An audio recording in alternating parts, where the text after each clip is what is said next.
Chapter 1. The Problem. Establishing that the subject of human experience has never been located by any existing method. 1. Introduction. The question that every discipline has avoided. 1.1. The multiplicity of the who question. Every act of human experience presupposes a subject. When pain arises, something feels it. When a decision is made, something makes it. When an action is executed, something executes it. When a thought appears in awareness, something thinks it. When a response is generated toward the environment, something responds. These are not 5 separate philosophical puzzles requiring 5 separate solutions. They are 5 expressions of a single unresolved problem that sits at the foundation of every discipline concerned with human experience. The identity of the ultimate subject of psychological life. Psychology has named this subject the self and has generated an extensive literature describing its development, its structure, its social construction, and its clinical disruption.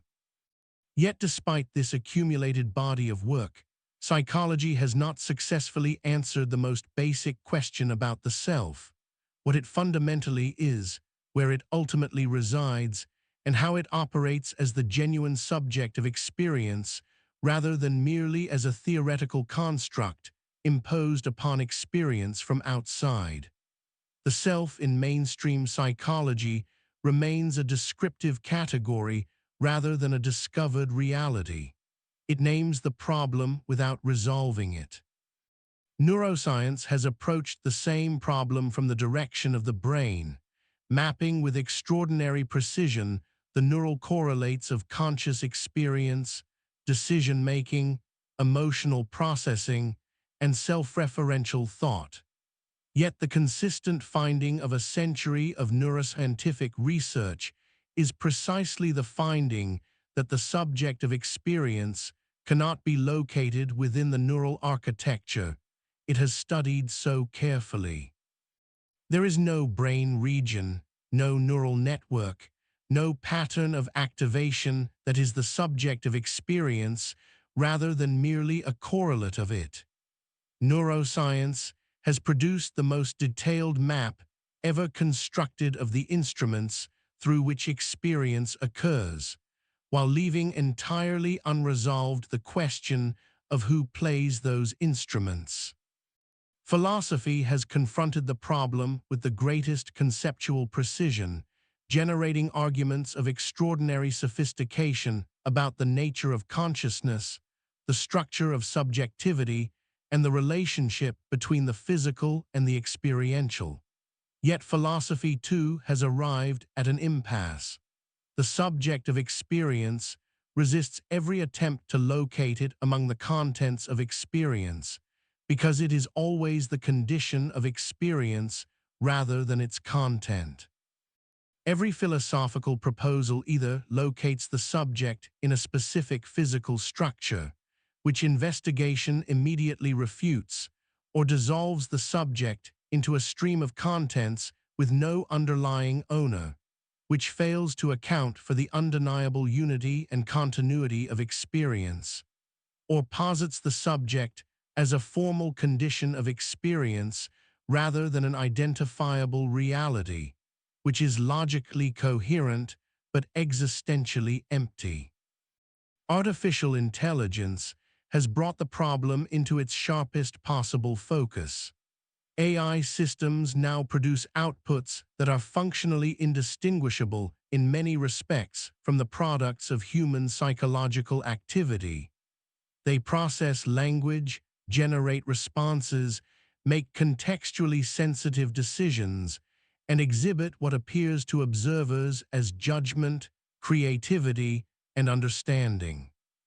Yet whether any subject underlies these functions, whether there is something it is like to be an AI system processing information, is not merely unanswered, but may be structurally unanswerable.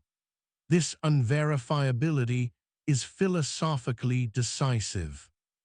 If we cannot determine whether a system we ourselves built and understand completely has a subject of experience, this demonstrates with maximum possible clarity that the subject is not the kind of thing that can be found by examining a system from the outside, regardless of how completely that system is understood. This book proposes that the question of the ultimate subject of human experience, the who behind every feeling, decision, action, thought, and response, is not merely an interesting philosophical puzzle, but the most fundamental unfinished task of human inquiry across all four disciplines. Its resolution requires moving beyond the boundaries of any single discipline and building an argument that draws simultaneously on philosophy, psychology, neuroscience, and artificial intelligence research, while grounding itself in an ontological framework capable of holding what all four disciplines separately approach, but none has individually reached. 1.2. The urgency of the question. This question, who is the subject of human experience, sits at the foundation of every discipline concerned with the human mind. The question is so fundamental that its resolution would restructure the intellectual landscape of psychology, philosophy, neuroscience, and artificial intelligence simultaneously. The question is not new. It has been asked in various forms across every civilization and every intellectual tradition that has seriously engaged with the nature of human experience.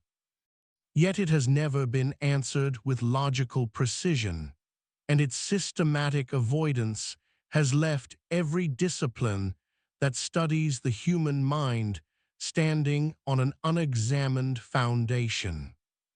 This question being discussed here is about who is the subject of human experience, not how does experience arise, not what are the neural correlates of consciousness, not how does the brain process information, not what functional architecture produces intelligent behavior.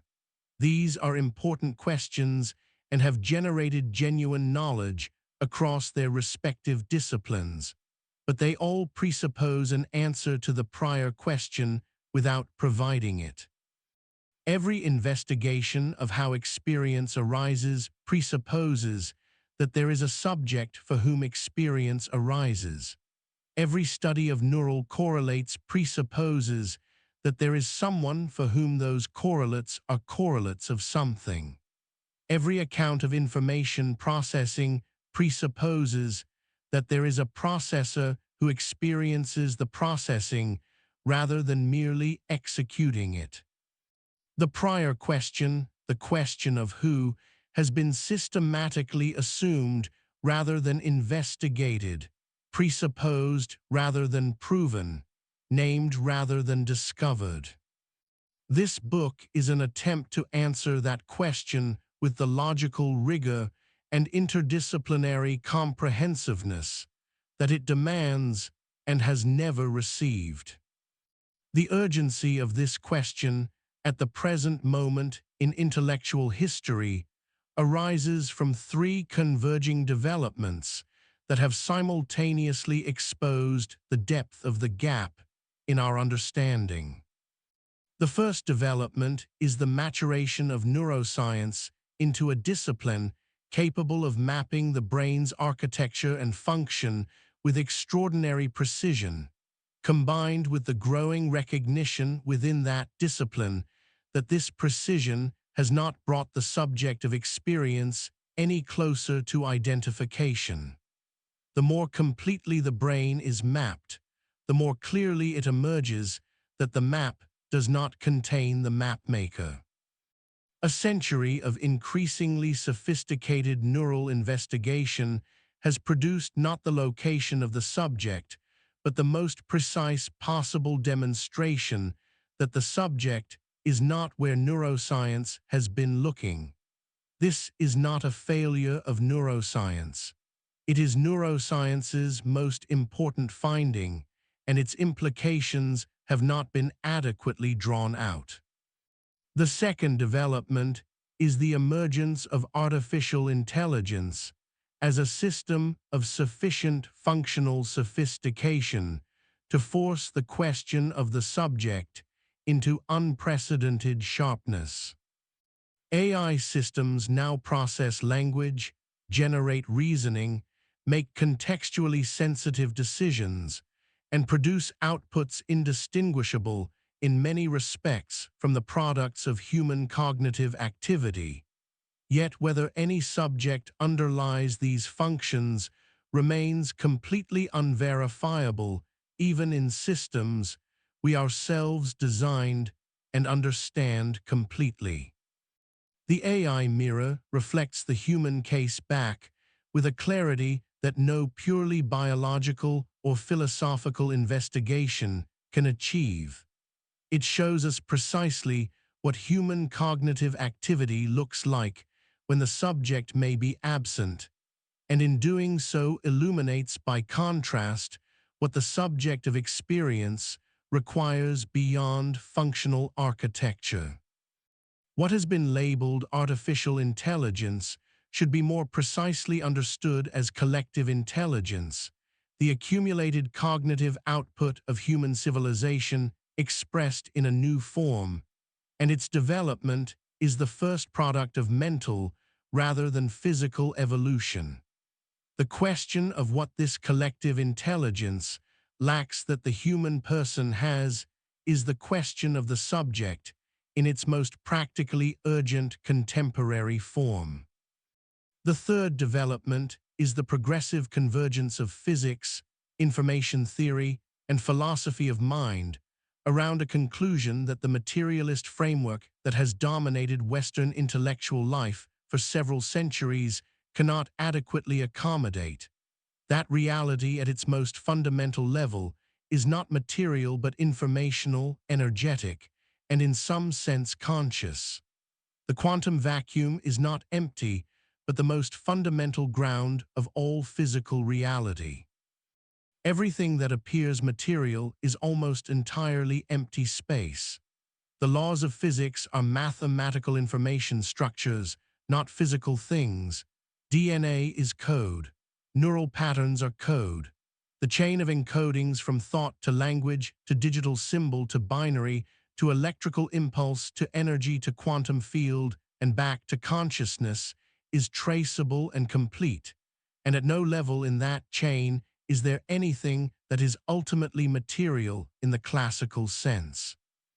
The materialist framework that made the hard problem of consciousness appear unsolvable is itself dissolving under the pressure of the evidence that matter is a surface encoding of consciousness, rather than consciousness being a late product of matter. These three developments converge on the same point. The question of the subject of experience is not a specialized puzzle belonging to any single discipline.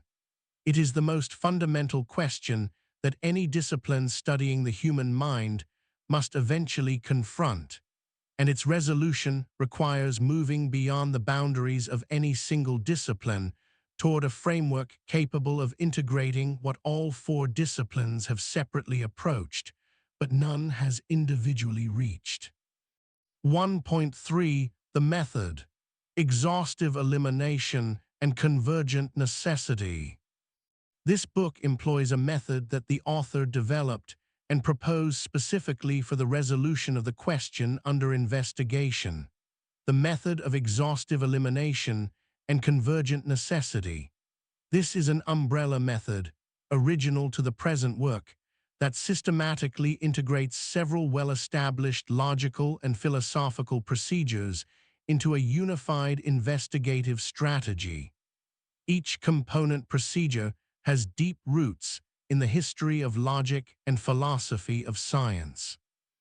Their integration into a single coherent method designed specifically to address questions of the kind posed here, questions whose answer has resisted every single discipline approach, constitutes a methodological contribution of this book, alongside its substantive conclusions. The method operates through two complementary movements that work simultaneously throughout every stage of the argument. The first movement, exhaustive elimination, ensures that the book's conclusion is not one option among many, but the only option that survives rigorous logical scrutiny. The second movement, convergent necessity, ensures that this surviving option is not merely a logical residue, but a positively supported conclusion confirmed independently from every available disciplinary direction. Together, they produce conclusions that are both logically necessary, in the sense that all alternatives have been eliminated, and empirically convergent, in the sense that all independent lines of evidence point toward the same answer. It is this combination that makes the method adequate to the question the book addresses, a question that has resisted every single discipline approach precisely, because it requires both the eliminative rigor of formal logic and the explanatory convergence of multiple independent lines of empirical and philosophical inquiry. Exhaustive elimination means that at every stage of the argument, all possible alternative answers to the question under examination are presented and shown to be logically insufficient before the book's own answer is proposed. No alternative is dismissed without argument. Each is engaged seriously, its strongest formulation is presented, and its failure is demonstrated through logical analysis and empirical evidence. The conclusion at each stage is therefore not one option among many that the reader is invited to find persuasive. It is what logical necessity delivers after every alternative has been eliminated. The reader who follows the argument should find at each stage that they cannot argue for any alternative position, because every alternative has already been shown to be insufficient, and that the book's conclusion is what remains when all alternatives have been exhausted. This eliminative procedure draws on several established traditions of logical and philosophical inquiry. Its most ancient ancestor is the Socratic elenchus, the method employed by Socrates in Plato's dialogues of systematically examining and refuting all proposed answers to a question until the inadequacy of every existing proposal is demonstrated and the ground is cleared for genuine understanding. The elenchus does not impose an answer from outside. It compels the recognition of what genuine inquiry demands by removing every answer that cannot withstand examination. The present method follows the same logical spirit at a systematic, multidisciplinary scale. The formal logical structure of exhaustive elimination is the disjunctive syllogism, one of the oldest and most fundamental valid argument forms in the history of logic, traceable to Aristotle's prior analytics and formalized by the Stoic logicians, particularly Chrysippus. The structure is precise. If a finite and exhaustive set of possible answers is identified, and all members of that set except one are demonstrated to be false, the remaining answer must be true. The validity of the conclusion depends entirely on the exhaustiveness of the disjunction and the rigor of the individual eliminations, both of which the present method is specifically designed to ensure. John Stuart Mill formalized a closely related procedure as the method of residues in his System of Logic, 1843, one of his 5 canonical methods of experimental inquiry. Subduct from any phenomenon such part as is known to be the effect of certain antecedents, and the residue of the phenomenon is the effect of the remaining antecedents. Applied to philosophical argument, this means systematically removing all known insufficient explanations of a phenomenon until only the adequate explanation remains. The present method applies this residual logic not to causal phenomena in the natural sciences, but to the logical and ontological question of the subject of experience, extending Mill's procedure from empirical to philosophical inquiry. Kant's transcendental method, developed in the Critique of Pure Reason, 1781, provides a further structural component. The transcendental argument identifies the necessary conditions for something that is undeniably the case, and demonstrates that those conditions must therefore be real regardless of whether they can be directly observed or empirically verified. The argument form is, X is undeniably the case. X is only possible if Y, therefore Y must be the case. When combined with exhaustive elimination, the transcendental argument establishes not merely that the book's proposed answer is possible, but that it is the only possible ground of what is undeniably given, namely the existence of experience itself. The apophatic or via negativa tradition, developed extensively in Islamic philosophical theology by Ibn Sina and al-Ghazali, and in Jewish philosophy by Maimonides, provides a further precedent for the eliminative approach. The apophatic method reaches positive understanding of what something ultimately is by systematically establishing what it is not, recognizing that the subject of ultimate inquiry exceeds every positive description and can only be approached by clearing away all inadequate characterizations. The present method inherits this apophatic spirit while applying it within the framework of contemporary logical and empirical analysis, rather than purely within the mystical or theological tradition. Convergent necessity is the complementary dimension of the umbrella method, and like exhaustive elimination, it combines established precedents with an original contribution specific to the present work. The convergence component draws on a distinguished tradition in the philosophy of science. William Whewell, 1840, proposed what he called the consilience of inductions, when an induction obtained from one class of facts coincides with an induction obtained from a different and independent class of facts. This coincidence provides a peculiar and powerful degree of evidential support that no single line of inquiry can achieve alone. Whewell argued that consilience, the convergence of independent inductions toward the same conclusion, is one of the strongest forms of evidence available to scientific inquiry. Wilson, 1999, extended this insight across disciplinary boundaries, arguing that the convergence of knowledge from different disciplines toward unified explanations represents the highest form of understanding available to human inquiry.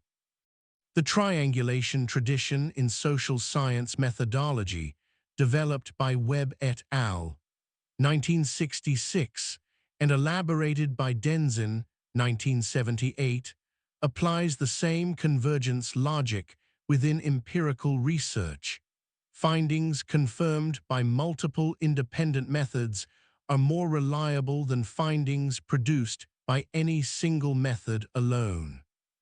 The present method inherits and extends this convergence tradition in a specific and original way.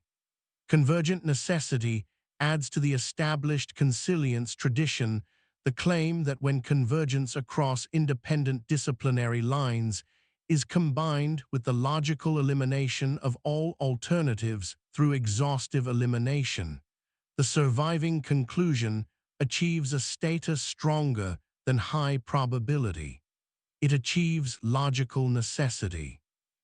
A conclusion that is both the only logical survivor of exhaustive elimination and the answer independently confirmed by every available disciplinary direction is not merely the most probable answer. It is the only answer that both logic and evidence simultaneously support. The combination of eliminative necessity with evidential convergence is the original contribution of the present method, and it is this combination that gives the method its distinctive epistemic force. Conclusions that cannot be argued against because all alternatives have been eliminated, and cannot be doubted because all independent lines of evidence confirm the same answer. The logical basis of the convergence component is what Gilbert Harman, 1965, named inference to the best explanation, and what Peter Lipton, 2004, subsequently developed into the most rigorous contemporary account of explanatory reasoning. The best explanation of a set of facts is the one that, after all alternatives have been considered and found wanting, best accounts for all the evidence across all relevant domains simultaneously. When the explanation that survives exhaustive elimination also turns out to be the explanation that best accounts for evidence from every independent disciplinary direction, the convergence of these two logical movements, eliminative and explanatory, produces a conclusion of the highest available epistemic strength. In the present book, Convergent Necessity draws on 7 independent disciplinary directions simultaneously: cosmological physics, neuroscience, philosophy of mind, Mariology, artificial intelligence research, information theory, and ontological psychology. Each direction approaches the question of the ultimate subject of experience from a completely different starting point, using completely different methods, and examining completely different aspects of reality. When all 7 independently arrive at the same structural conclusion, that convergence is not coincidental. It is the signature of a conclusion that tracks something real about the nature of the subject under investigation, rather than a conclusion that reflects the assumptions or limitations of any particular discipline. Combined with the logical elimination of every alternative answer that exhaustive elimination provides, this convergence produces the highest epistemic standard available to interdisciplinary philosophical inquiry, a conclusion that is simultaneously the only logical survivor and the independently confirmed answer of every available line of evidence. The method of exhaustive elimination and convergent necessity is therefore both original and grounded. It is original in its combination and application. No existing work has applied this unified method to the question of the ultimate subject of experience, and the combination of eliminative necessity with evidential convergence to produce conclusions of the highest available epistemic strength is the methodological contribution of the present work.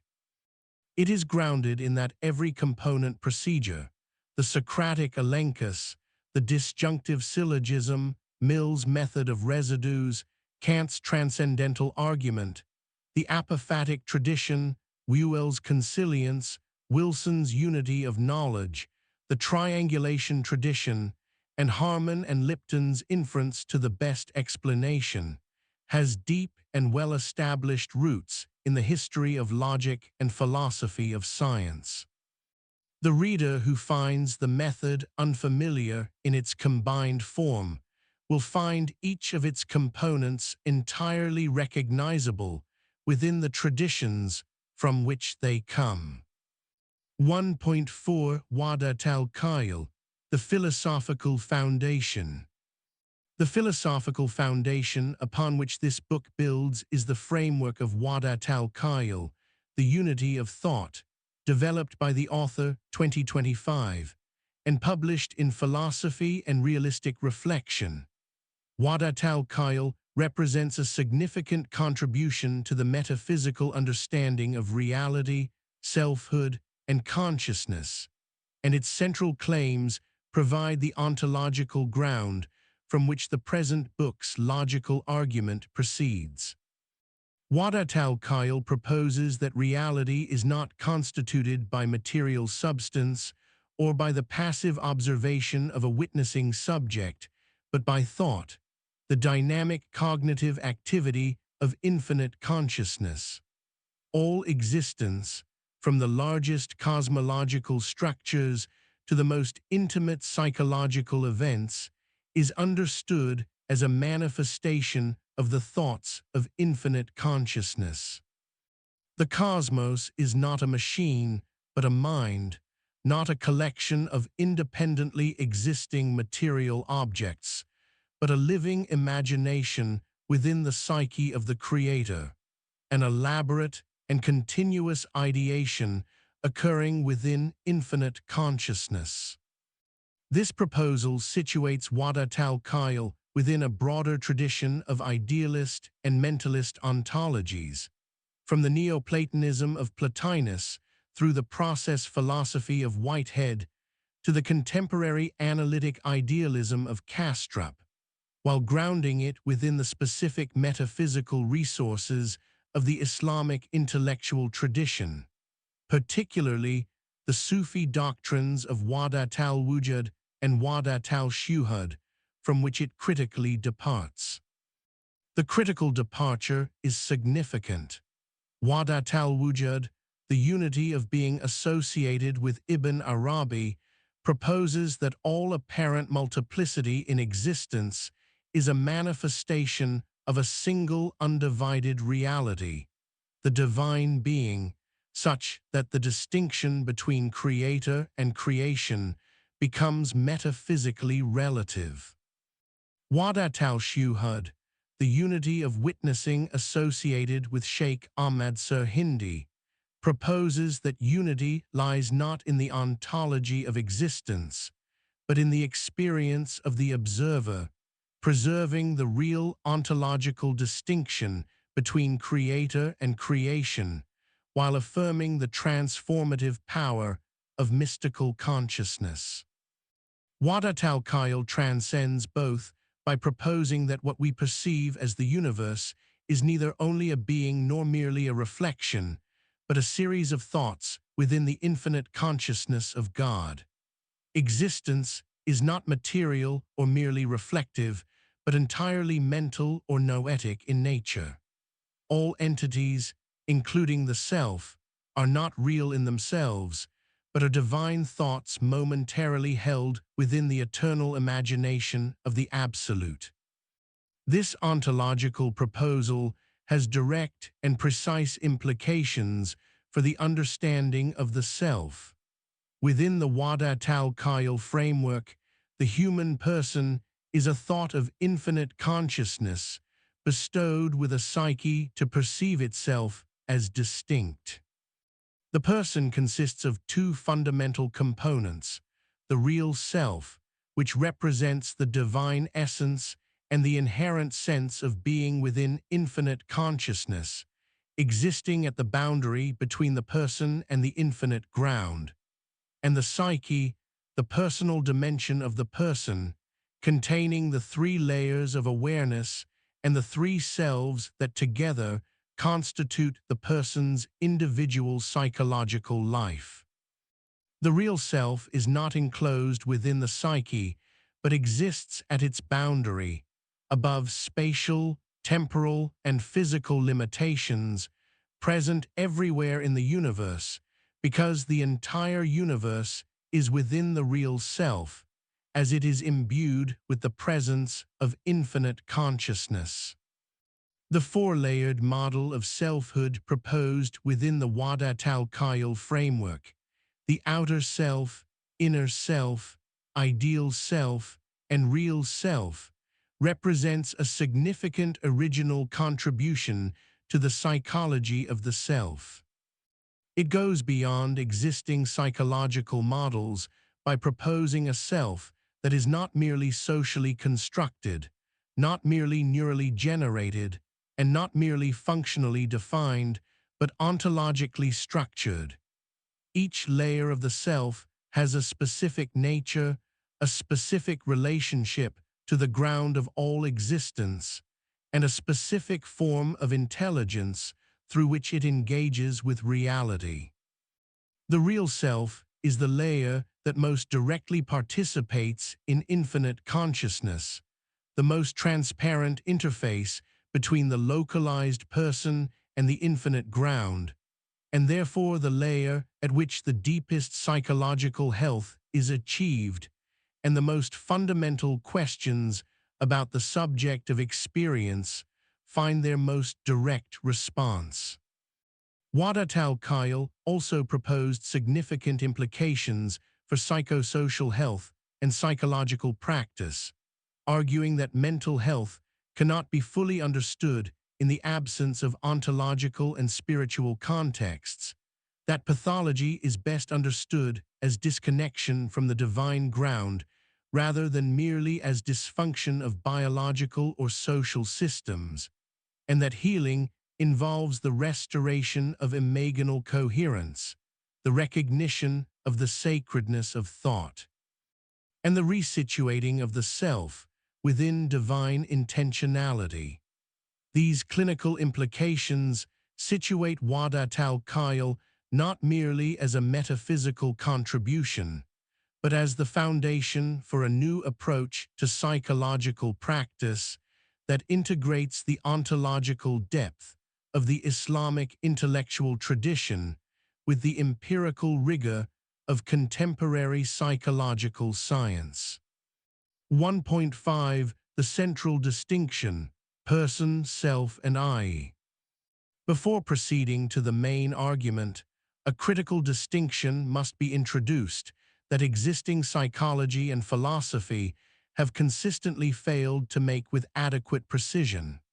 Three terms that are routinely conflated in the literature, person, self, and I, refer to three ontologically distinct realities. The conflation of these three terms is not merely a terminological imprecision. It is the source of the most fundamental confusions that have prevented psychology, philosophy, and neuroscience from resolving the question of the ultimate subject of experience. The present section first documents how these terms have been used and misused across the relevant disciplines, providing the orientation necessary for the reader to understand why a new and more precise account is needed, and then introduces the definitions that the present book, grounded in the framework of Wahdat al-Khayal, will employ throughout. 151. How existing disciplines have used and conflated these terms. The term person in philosophical and psychological literature has been used in at least three distinct and often inconsistently distinguished senses. In the Lockean tradition, the person is defined by psychological continuity, particularly the continuity of memory and self-consciousness across time, such that what makes something the same person at different moments is the psychological connectedness of its experiential states rather than any biological or material continuity. In the biological and neuroscientific tradition, the person is treated as largely synonymous with the human organism, a biological entity whose psychological properties are products of its neural architecture and evolutionary history. In the phenomenological tradition, the person is understood as an embodied subject, a being whose existence is always already situated in a world, and whose personhood is constituted through lived experience, intersubjectivity, and the practical engagement with things and others.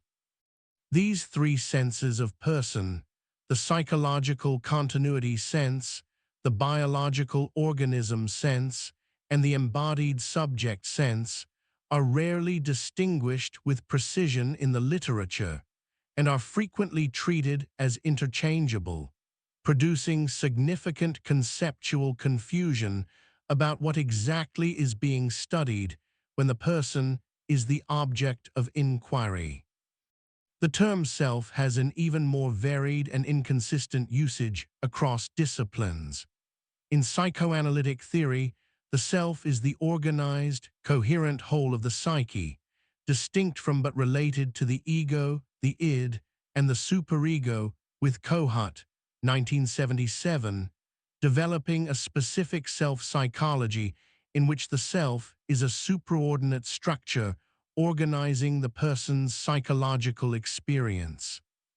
In social psychology, the self is primarily understood as a social construction, a set of self-representations and self-schemas shaped by social interaction and cultural context, as developed by Mead, 1934, and elaborated by Marcus and Wurf, 1987, in their dynamic self-concept theory. In cognitive neuroscience, the self is frequently treated as a narrative construction generated by the brain's default mode network, a story the brain tells about itself to maintain the appearance of unity and continuity across time. In humanistic psychology, the self is understood as an organizing core of the person's psychological life, with Rogers, 1951, distinguishing between the actual self and the ideal self as central to his client-centered theory of psychological health and disorder. In Eastern philosophical traditions, particularly Buddhist philosophy, the self is denied any substantial existence whatsoever, understood as a convenient fiction rather than an ontological reality, with Nagarjuna's doctrine of anatman arguing that what appears as a self is merely a dependent arising with no inherent existence of its own. This extraordinary diversity of usage, from a supraordinate psychic structure to a social construction to a neural narrative to a convenient fiction, reflects the absence of any agreed ontological account of what the self fundamentally is. The term "I" has been analyzed most extensively within philosophy of language and phenomenology. In analytic philosophy, the I is understood primarily as an indexical expression, a term whose reference is determined by the context of its utterance, specifically by who is speaking, with Kaplan, 1979, providing the most influential formal analysis of indexicals, including the first-person pronoun. In phenomenology, the I is understood as the transcendental ego, the formal condition of the unity of experience, with Husserl, 1989, distinguishing between the empirical I, the psychological self as object of experience, and the transcendental I, the pure subject that is the condition of all experience without itself being an object of experience. In ordinary language and common psychological usage, the I is simply the first-person perspective from which experience is undergone and actions are initiated, the grammatical and phenomenological center of ordinary conscious life. The relationship between this ordinary I and the philosophical transcendental ego on one hand, and the psychological self on the other, has never been clarified with adequate precision in the literature. The conflation of these three terms across these disciplinary traditions has produced a characteristic pattern of confusion. Neuroscience studies the brain of the person, understood as a biological organism, while claiming to be investigating the self, understood as the subject of experience. Philosophy examines the logical and phenomenological structure of the I, the first-person perspective of ordinary experience, while claiming to be investigating the self, understood as the ultimate subject of experience.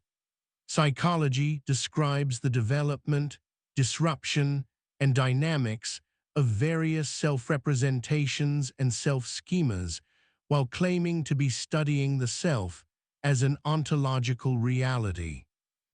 None of these disciplines has clearly distinguished person from self from I, and the failure to make this distinction has ensured that each discipline has been studying something real: the brain, the first-person perspective, the self-representation, while missing the ontological reality that underlies all three: the self as the actual sense of existence, awareness, and being of the person, with its specific four-layered architecture and its direct participation in the infinite ground of all existence.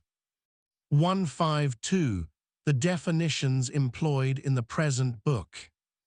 The present book is grounded in the framework of Wadat al-Khayal, the unity of thought, which proposes a precise ontological account of the person, the self, and the I that resolves the confusions documented above by situating all three within a larger metaphysical framework that existing disciplines have not recognized. Within this framework, the three terms are defined as follows, and these definitions will be employed consistently throughout the remainder of the book. The person is a localized thought of infinite consciousness, a code, an informational structure within the infinite mind, given a psyche to perceive itself as distinct. The person is not a material entity.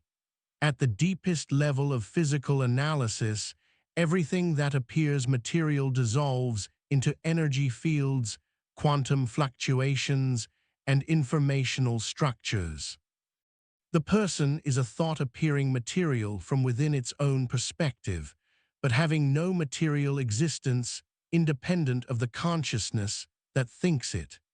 This definition departs from all three existing senses of person documented above. It is not defined by psychological continuity as in the Lockean tradition, not identified with the biological organism as in the neuroscientific tradition, and not merely an embodied subject as in the phenomenological tradition. It is an ontological category of a different kind entirely, a localized expression of infinite consciousness, given the capacity to experience itself as distinct through the instrument of the psyche. The self is the sense of existence, awareness, and being of that person. The self is not the person. It is the person's mode of being present to itself. It is what the person is from the inside rather than what the person is from the outside, like personality.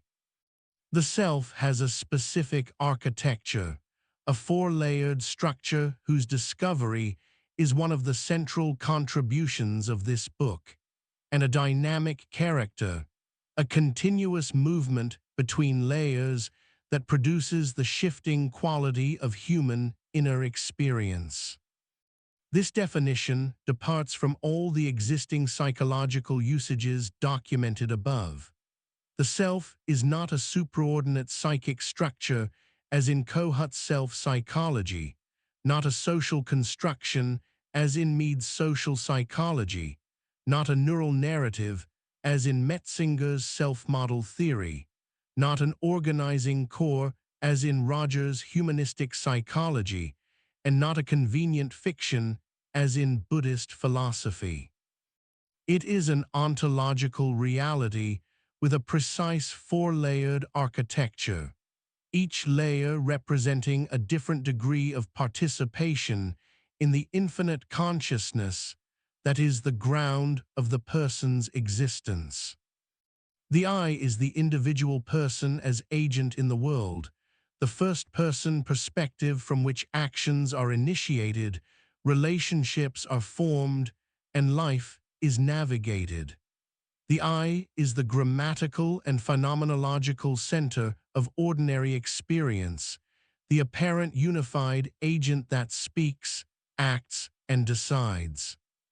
This definition is closest to the ordinary usage of the term in both philosophy of language and phenomenology, but it situates the I more precisely than either tradition has done. The I is the product of the outer self's construction of the person as a unified social agent, the most surface-level encoding of the self's deeper ontological architecture, real as a construction and real as an experiential center, but not the ultimate subject of experience that it ordinarily takes itself to be. These three are ontologically distinct in a precise and logically consequential way. The person is the whole, body plus psyche plus real self. The self is the inner architecture of the person's being, the four-layered structure through which infinite consciousness localizes itself within the person. The I is the construction produced by the outermost layer of that architecture for the purposes of social navigation and environmental engagement. Neuroscience has been studying the brain of the person while looking for the self. Philosophy has been examining the logical and phenomenological structure of the I while looking for the self. Neither has recognized that the self is a distinct ontological category, neither the person nor the I, with its own architecture, its own dynamics, and its own relationship to the infinite consciousness that is the ultimate subject of all experience.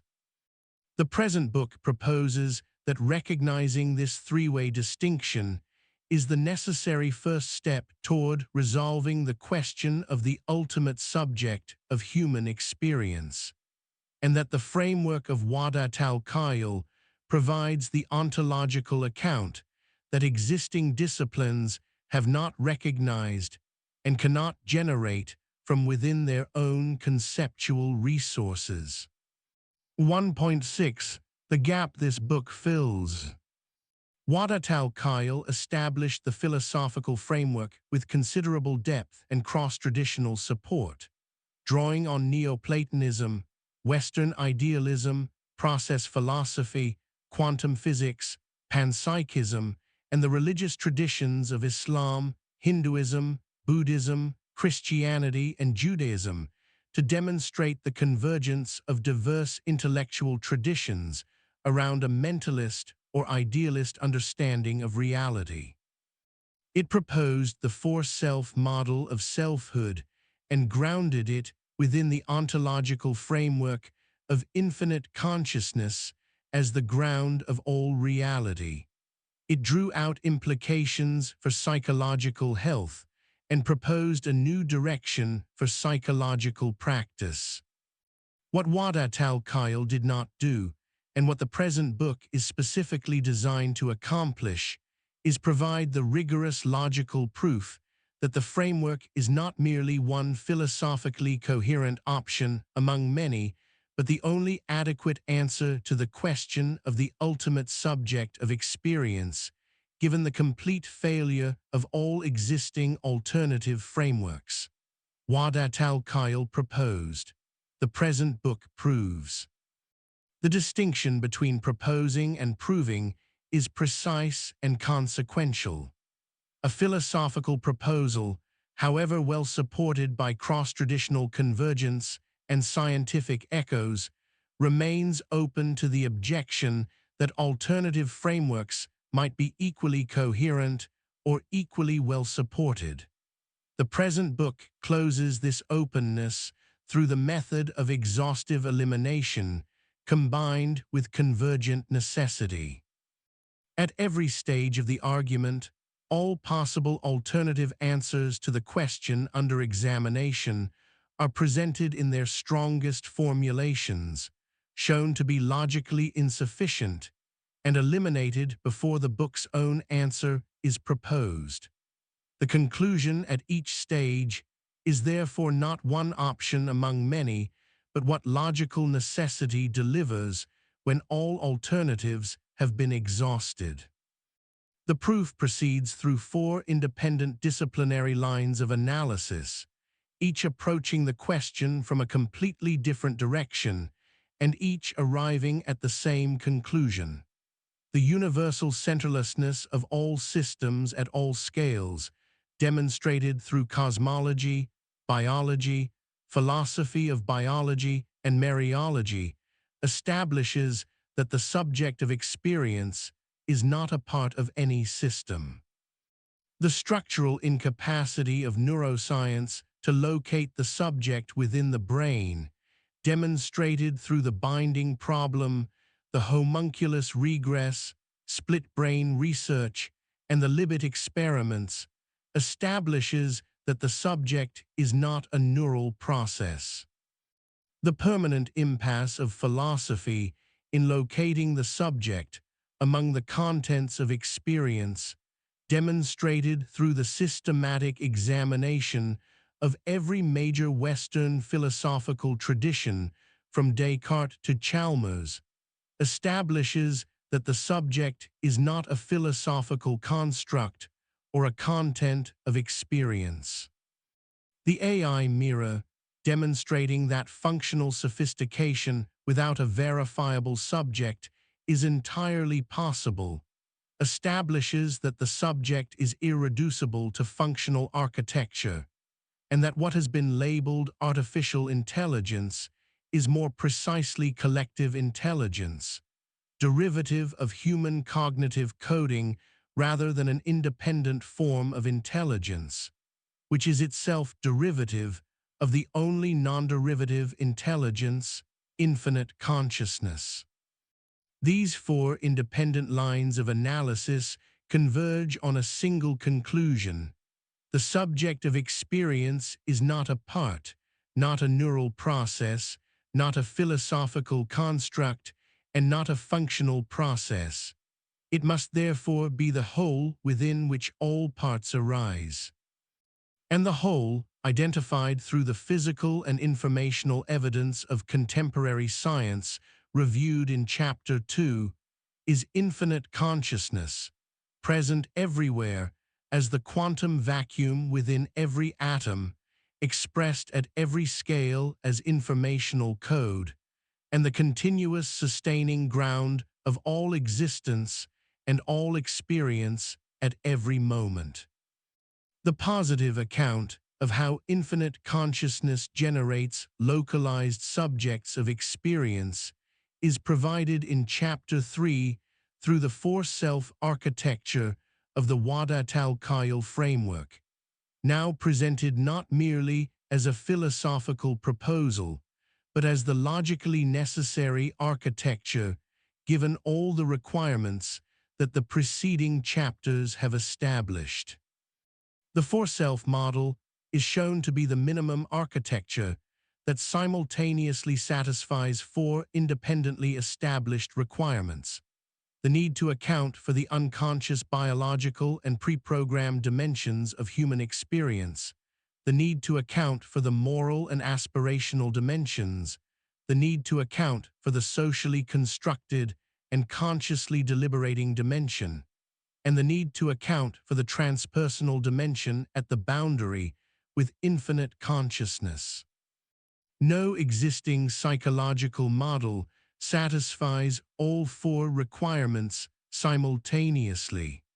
The 4-self architecture of Wahdat al-Kayal is demonstrated to be the only architecture that does. The book therefore stands in a specific and precise intellectual relationship to Wahdat al-Kayal. The earlier work is the philosophical ground. The present work is the logical proof. Together, they constitute a complete philosophical and logical account of selfhood and infinite consciousness. Wahdat al-Khail proposes that reality is constituted by the thoughts of infinite consciousness, and that the human self has a four-layered ontological architecture grounded in that infinite ground. The present book proves that this proposal is not merely coherent, but necessary. It is what logic demands when all alternatives have been eliminated and all independent lines of evidence have been allowed to converge. 1.7. The structure of the argument. The book proceeds in 4 chapters, each with a distinct logical function within the overall proof. Chapter 1, The Problem, establishes through 4 independent lines of analysis that the subject of experience has never been located by any existing method and cannot in principle be located by any method that treats the subject as an object of investigation. It covers the universal centerlessness of all systems at all scales, the structural failure of neuroscience, the permanent impasse of philosophy, and the decisive demonstration provided by the AI mirror. Each section eliminates a specific set of alternative explanations for the subject of experience, advancing the overall proof through exhaustive elimination. By the end of Chapter 1, the reader should find that every existing answer to the question of the subject has been shown to be inadequate, and that the question therefore demands a fundamentally different kind of answer. Chapter 2, The Evidence, establishes the physical and informational ground of infinite consciousness through the evidence of contemporary science.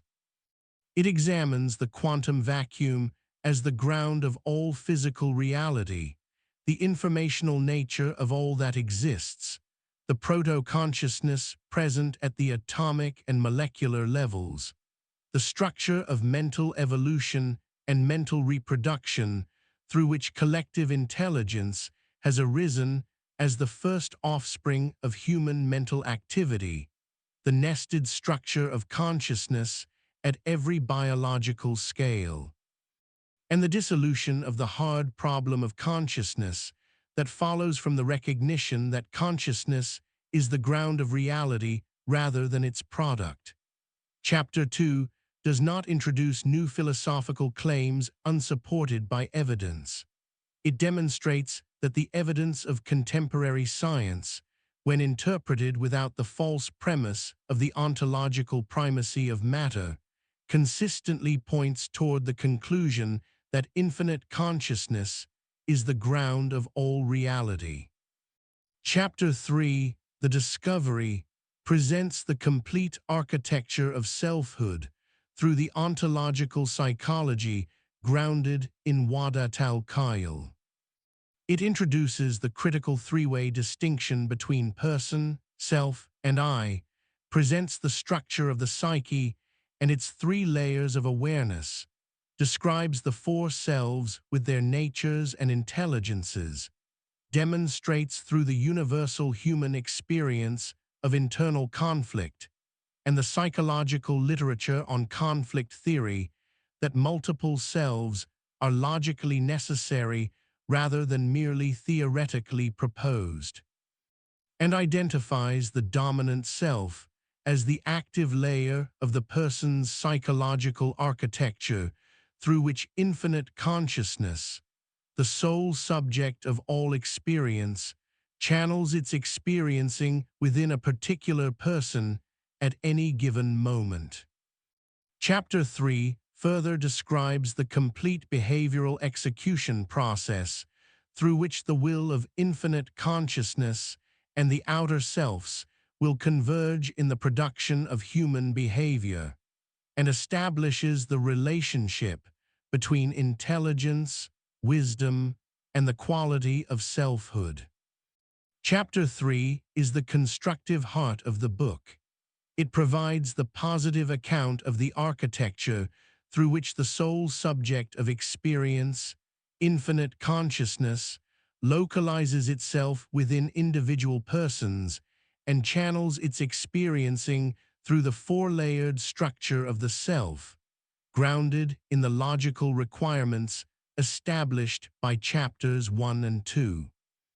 The identification of infinite consciousness as the sole and ultimate subject of all experience is the task of Chapter 4, which demonstrates through the experiential and causal regress arguments that no alternative to this conclusion survives the method of exhaustive elimination. Chapter 4, The Convergence, draws all lines of argument together toward infinite consciousness as the necessary and uncaused ultimate subject.